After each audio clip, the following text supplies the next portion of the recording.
O nascimento de um filho é um acontecimento importante na vida. E promover seu crescimento e desenvolvimento saudável requer atenção e cuidados especiais.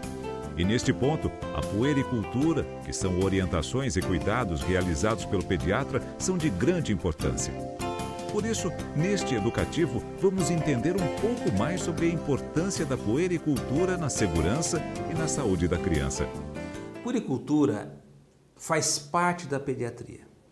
É a parte da pediatria que acompanha a criança em todos os seus passos, desde a vida intrauterina.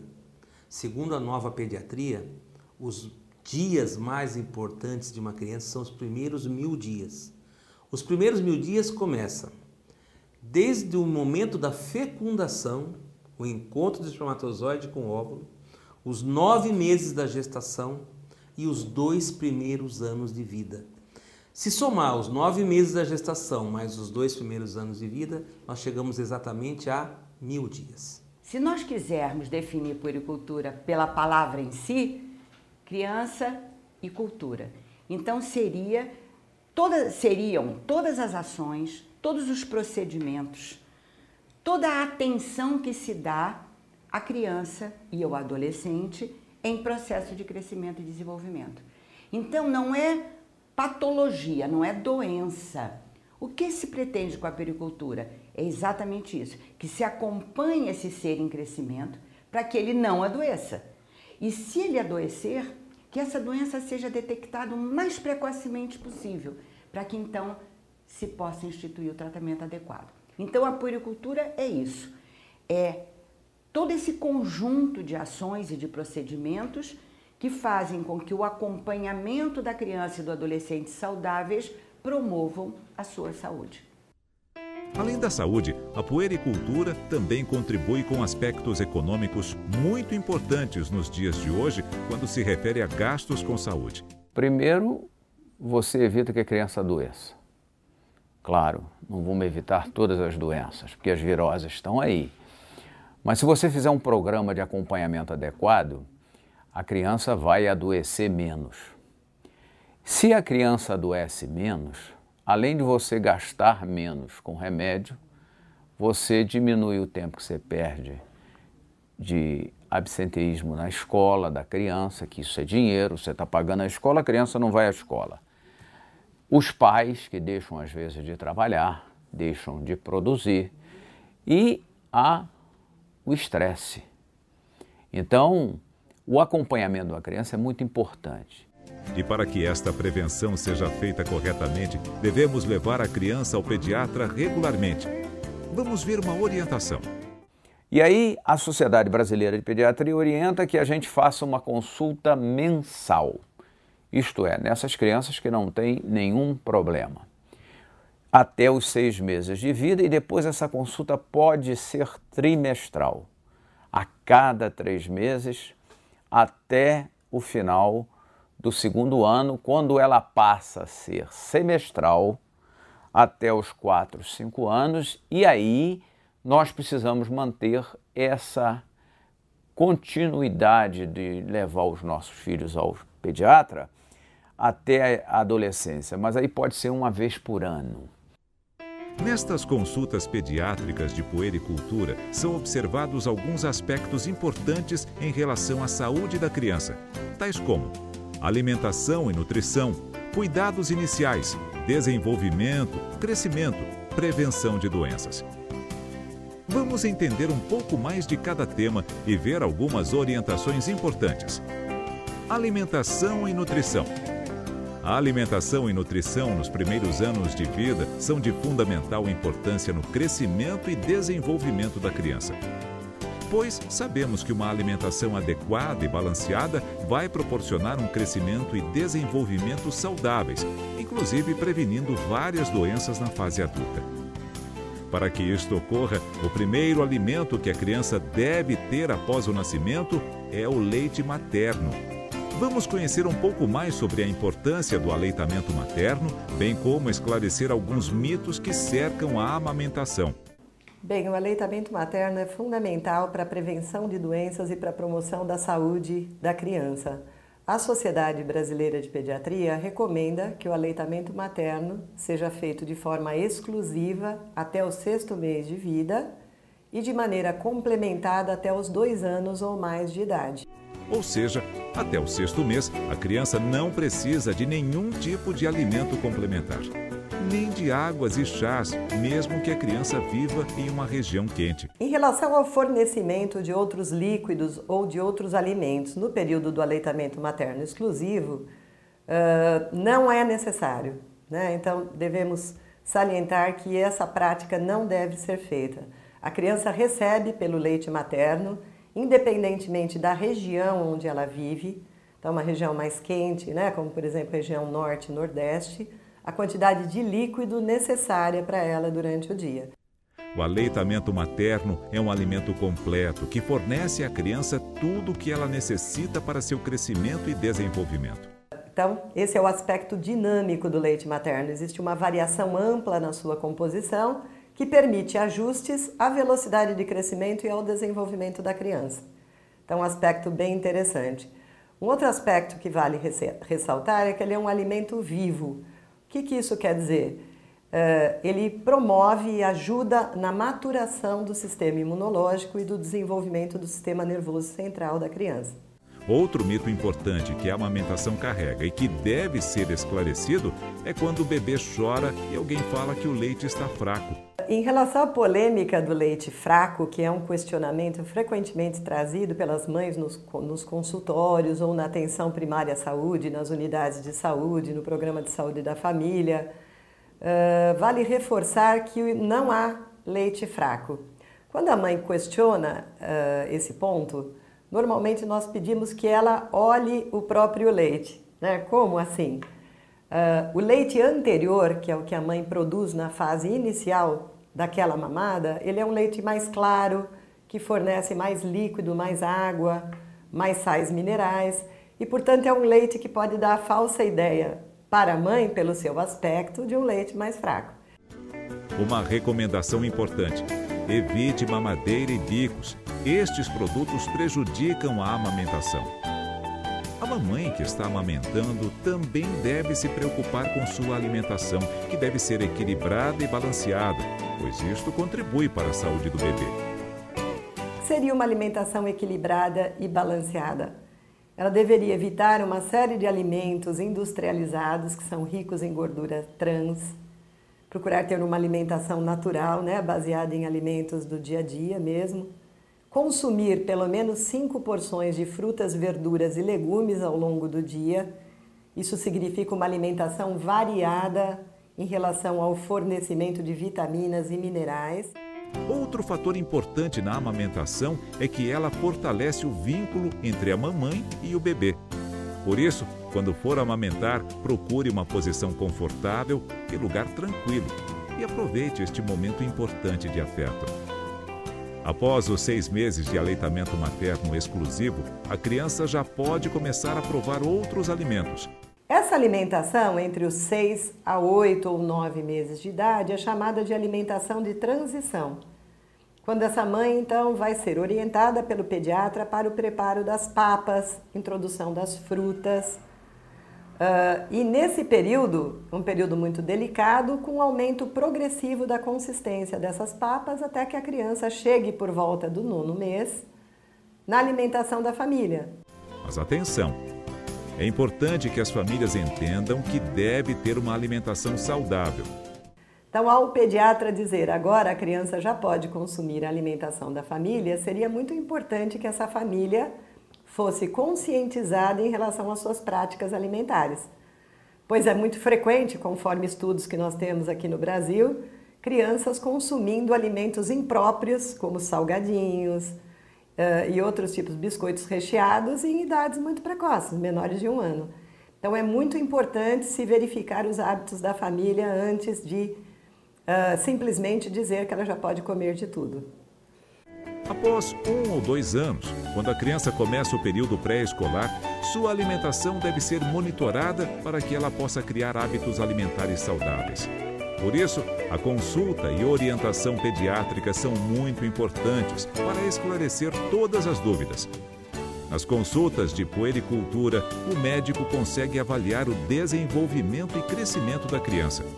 O monitoramento do crescimento e desenvolvimento da criança é fundamental e deve ser feito pelo pediatra com ênfase nos 2 primeiros anos de vida. As medidas de peso, estatura e perímetro cefálico devem ser periodicamente aferidas e registradas na caderneta de saúde da criança. É muito importante que esse gráfico de crescimento, com as medidas de peso, altura e a medida da cabeça, sejam então registrados e a mãe tenha conhecimento do processo de crescimento da criança e, por sua vez, o pediatra também tenha esse monitoramento de uma maneira correta. As informações corretas sobre a alimentação são muito importantes neste período e os pais devem esclarecer sempre as dúvidas com seu pediatra. Agora, vamos saber um pouco mais sobre desenvolvimento e crescimento.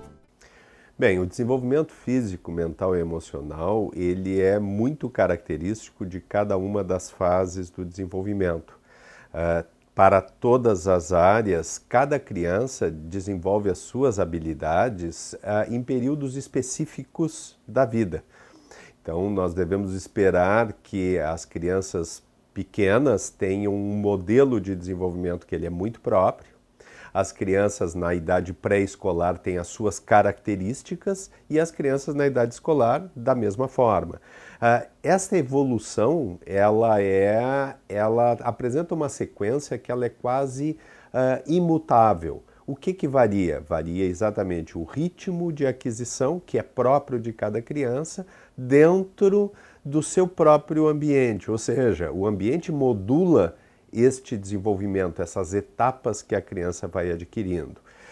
Então, cada fase tem seu desenvolvimento característico e cada uma delas ela é consolidada com aquela etapa que a precede. Nenhuma criança pula etapas no seu desenvolvimento. Ela simplesmente acompanha uma sequência e varia no ritmo que é a característica individual. Todo o crescimento e desenvolvimento devem ser acompanhados pelo pediatra através das consultas periódicas de puericultura.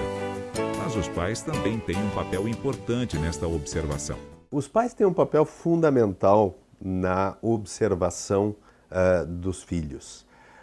Existem diversos trabalhos que dizem que a observação cuidadosa dos pais, ou a percepção dos pais, ela muitas vezes ela é tão importante, ou às vezes até maior, na percepção de que alguma coisa possa não estar acontecendo nas etapas adequadas.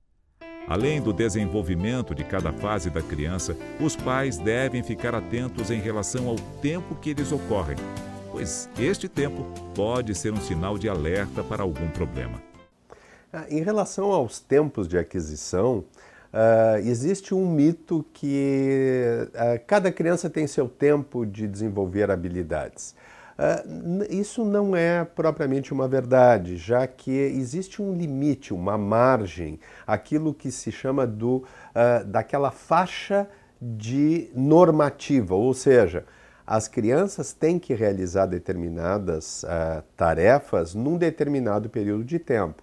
Quando elas não realizam, nós temos que procurar saber o que aconteceu. Outra preocupação dos pais é quanto ao peso do bebê.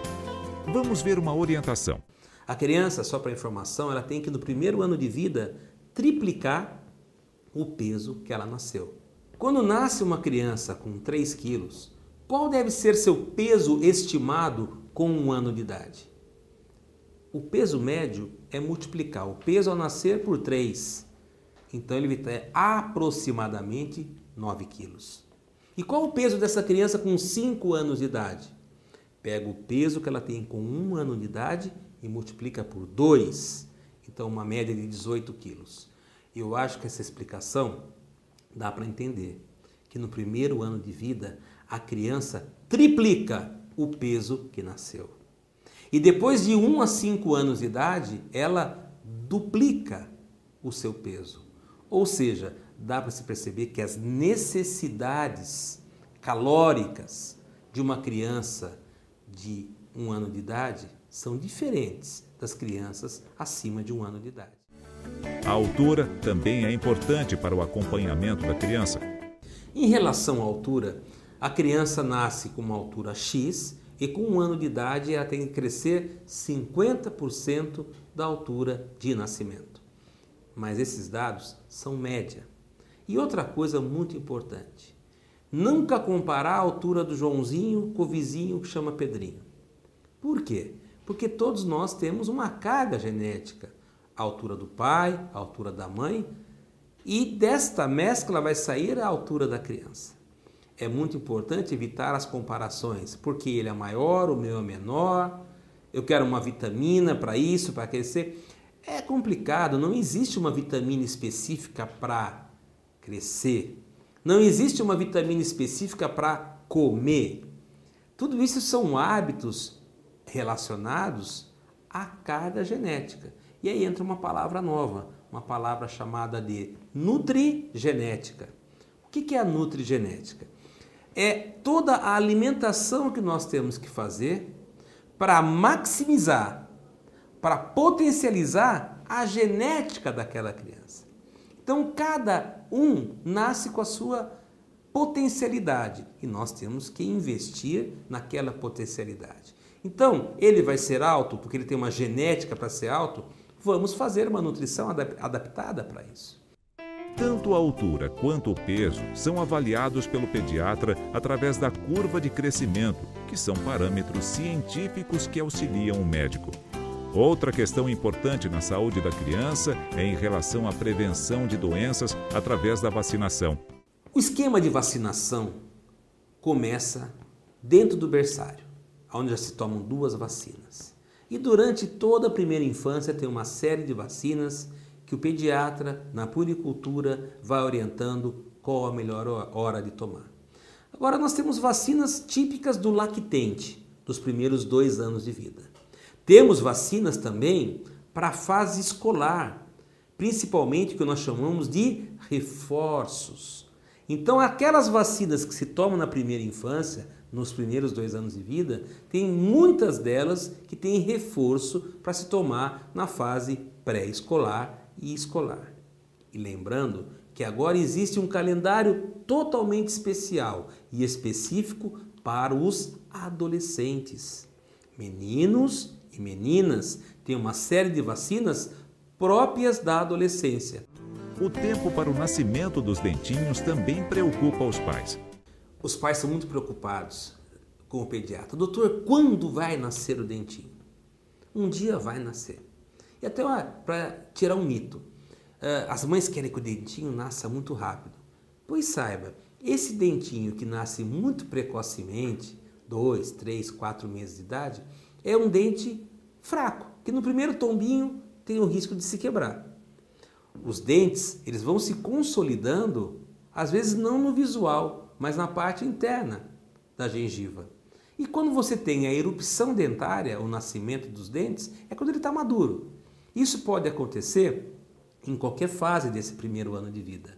E sempre lembrando, quanto mais tarde, melhor. Nasce um dente mais curtido, um dente mais forte. As mães são muito ansiosas, elas querem sempre que o dentinho nasça rápido, que a criança ande rápido, que a criança, ela quer sempre que a criança faça tudo mais rápido. E é aí que se comete grandes erros. Os pais não devem ficar ansiosos, mas atentos. O engatinhar e o andar são fases importantes para a criança que acontecem no seu tempo. Os pais não devem ser ansiosos para que o seu filho faça rápido, para que ele passe rápido as fases da vida, do gatinhar, do andar, do falar.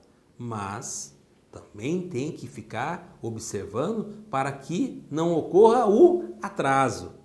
Existe um tempo mínimo e um tempo máximo para que ele comece a andar. Existe um tempo mínimo e um tempo máximo para que nasçam os dentes. Tudo tem o seu tempo. Como é que você vai monitorar isso? Antes de tudo, escutando o que fala seu pediatra naquelas consultas mensais de puericultura. E outra coisa, observando o seu filho e escutando a opinião. Muitas vezes a professora da escola manda algumas dicas para o pediatra muito importantes. Olha, ele está, em relação aos outros coleguinhas da escola, um pouco atrasado, ou porque não está falando, ou porque ainda não sabe pegar no lápis. Essas informações são muito importantes para o pediatra. Quanto à linguagem, vale uma orientação. A linguagem é uma função muito importante e ela é a mediadora de todas as outras, porque através da linguagem a criança consegue expressar, se comunicar, e nós não estamos falando de fala, e sim de linguagem, que é capacidade de comunicação. E existem alguns marcos de linguagem que são fundamentais.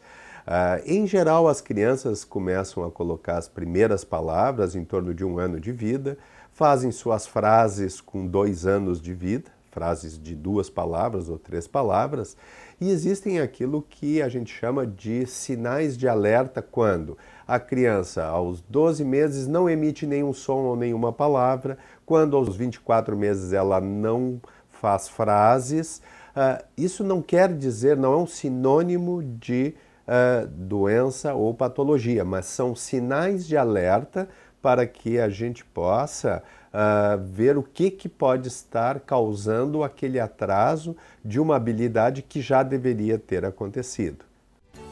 O sono também ganha cada dia mais importância na saúde e qualidade de vida das crianças. Hoje nós falamos muito sobre a higiene do sono. O sono é muito importante. Os estudos científicos mostram que uma noite mal dormida irá repercutir num dia mal-humorado, ranzinza, ranheta, birrento, chorão. Por quê? Porque a noite foi mal dormida. Como é que nós vamos investir na higiene do sono? Primeiro, tirando os fatores de agravo. Quais são os fatores de agravo? Antes de dormir, uma criança não pode ficar assistindo televisão, ficar brincando com a criança, os maiorzinhos ficar no videogame, porque aquele excesso de estímulos vai deixar a criança hiper excitada. Para que o sono venha e tranquilize, tire desse estado de hiperexcitação, vai levar um delta T. Já vamos perder uma parte do sono. A inserção da criança na creche ou escola cada vez mais cedo merece também cuidados especiais dos pais. Bom, como é um mal inevitável, a criança acabou indo para a escolinha precocemente. O que fazer? Primeira coisa, manter a vacinação estritamente em dia. Segundo, a higiene da criança. A criança vai para a escolinha, tem que manter uma boa higiene e não esquecer que a porta de entrada do sistema respiratório é o nariz. Então a higiene nasal com soro fisiológico. Lava a mão da criança, manter a unha bem curta. O cabelo tem que lavar, passar um pentinho fino. Chega da escolinha, os mesmos cuidados. Lava o narizinho da criança, dá o banho na criança, passa o pentinho fino no cabelo. São cuidados que você vai fazer na tentativa de prevenir algumas doenças, alguns vírus e algumas colonizações que acontecem no ambiente da escolinha. Afeto e carinho são sentimentos que devem estar presentes em todas as fases da vida da criança, pois estas emoções ajudam a estruturar sua personalidade. E quanto às birras e teimosias, será que existe uma idade para este comportamento? O que fazer? Não existe nenhuma idade própria em que a birra ou a teimosia ou a rebeldia é mais prevalente do que em outras idades. É claro que quando o bebê está no berço ou ainda não anda, ainda não fala, ele se comunica pelo choro, ele se comunica pela boca, querendo comer, querendo chorar, querendo estar com sede, etc. Ele é muito mais tranquilo do que o neném que já começa a andar, já começa a mexer em tudo. Então, o que é importante não é estipular faixa etária para este ou para aquele comportamento. O importante é o entendimento pelos pais e pela família das fases do desenvolvimento da criança. Por isso a puericultura é tão importante. Como vimos, cuidar de uma criança não é uma tarefa simples. E o pediatra é um grande aliado dos pais para esclarecer dúvidas sobre seu desenvolvimento e comportamento. Se você quiser saber mais sobre puericultura e sua importância na saúde da criança, converse com seu pediatra e anote algumas dicas. Site Conversando com o Pediatra, www.conversandocompediatra.com.br. Sociedade Brasileira de Pediatria, www.sbp.com.br. Sociedade Brasileira de Imunizações, www.sbim.org.br. A consulta de puericultura ajuda a promover e cuidar da saúde de nossos filhos. Por isso, realize as consultas periodicamente e siga as recomendações de seu pediatra. Fique tranquilo. Assim, você estará ajudando a promover a saúde e qualidade de vida de quem você ama.